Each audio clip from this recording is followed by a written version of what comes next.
네, 여야 정치권이 이번 주 목요일 백신 확보 관련해서 긴급 현안 질의를 하고 하루 뒤인 금요일에는 중대재해기업처벌법 관련 합의 처리를 하기로 뜻을 모았습니다. 네, 국회에 나가 있는 취재기자 연결해서 자세한 상황 들어보도록 하겠습니다. 박현우 기자 전해주시죠.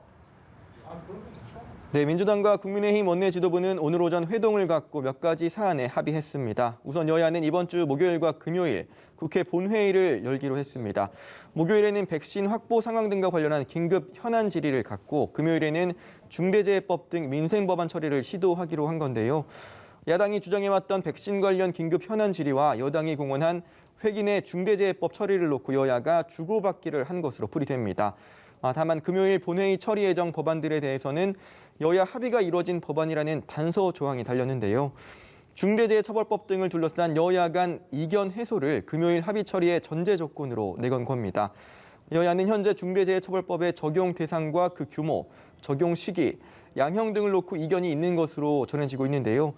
여야 법사위원들은 중대재해처벌법 등의 최종 조율을 위해 조금 전부터 소위를 열고 논의를 진행 중입니다.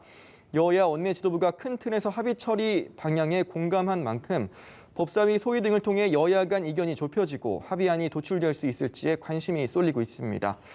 여야 법사위원들은 이와는 별개로 정인이 사건을 계기로 아동학대에 대한 공분과 심각성이 커지고 있는 만큼 관련 법안에 대한 조속한 처리 필요성에 공감했다면서 이번 주 금요일 끝나는 임시국회 회기 내에 관련 법안들에 대해서는 합의 처리하겠다고 밝혔습니다.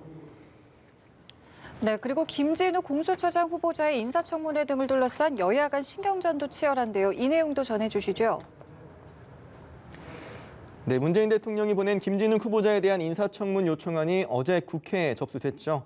인사청문회법에 따라 국회는 오는 23일까지는 관련 절차를 매듭 지어야 합니다.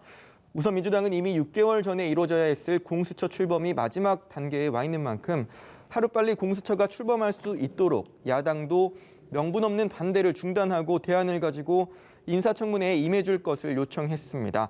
김태년 원내대표는 시간 끌기와 꼼수로 역사의 수레바퀴를 막을 수 없다면서 조속한 청문회 일정 조율 등을 강조하며 야당을 압박했습니다.